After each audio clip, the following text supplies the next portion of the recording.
আসসালামু আলাইকুম। দেশ এবং প্রবাস থেকে আমার এই কথাবার্তাগুলো যারা শুনছেন তাদের প্রতি রইল আমার অন্তরের অন্তঃস্থল থেকে অসীম ভালোবাসা, আন্তরিক শুভেচ্ছা এবং মোবারকবাদ। অত্যন্ত দুঃখের বিষয়, বাউল শাহকুয়াজ মিয়ার ইন্তেকালের সময় আমি যে দু একটি কথা বলেছিলাম, এতে দেশ এবং প্রবাসের অনেক আমার উপরে দুঃখ পেয়েছেন।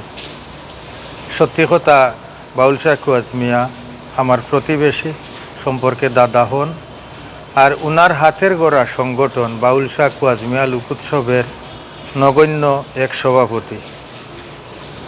উনি জীবিত থাকতে আমি 2-3 বার উনার নামের সংগঠনের অনুষ্ঠানটি আমার পরিষদের এলাকাবাসীর সার্বিক সহযোগিতা এবং প্রবাসী ভাইদের আর্থিক সহযোগিতায় আমি এই অনুষ্ঠানটি 2-3 বার পালন করেছি। তো একজন মানুষ মারা গেলে, মনের মানুষ যদি মারা যায়, ইন্তেকাল করেন, তাহলে অনেক কষ্ট লাগে। মারা যাওয়ার পরে উনার জানাজায় অংশগ্রহণ করেছি। রাত্রে উনার পাশে অনেক সময় বসেছিলাম। তো জানাজায় আমার অনেক পরিচিত জন উনার কাছে যারা সব সময় আসতো, জানি না কোন কারণে সেই সময় আসতেও পারেনি, অনেকে আসে নাই, যার কারণে আমার মনের আবেগ থেকে আমি হয়তো এই লাইভে 2-1টি কথা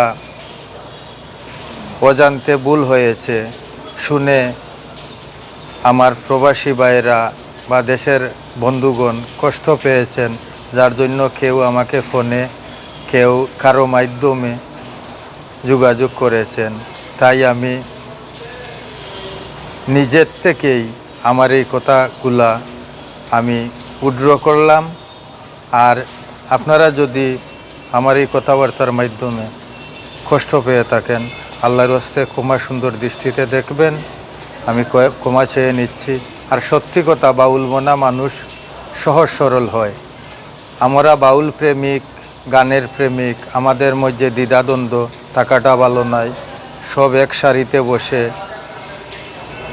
আমরা বাউল গানের, বাউলের খেদমত করতাম। বাউল শাহকুয়াজ মিয়ার অনেক ছাত্র ছাত্রীবৃন্দ দেশ এবং প্রবাসে আছেন।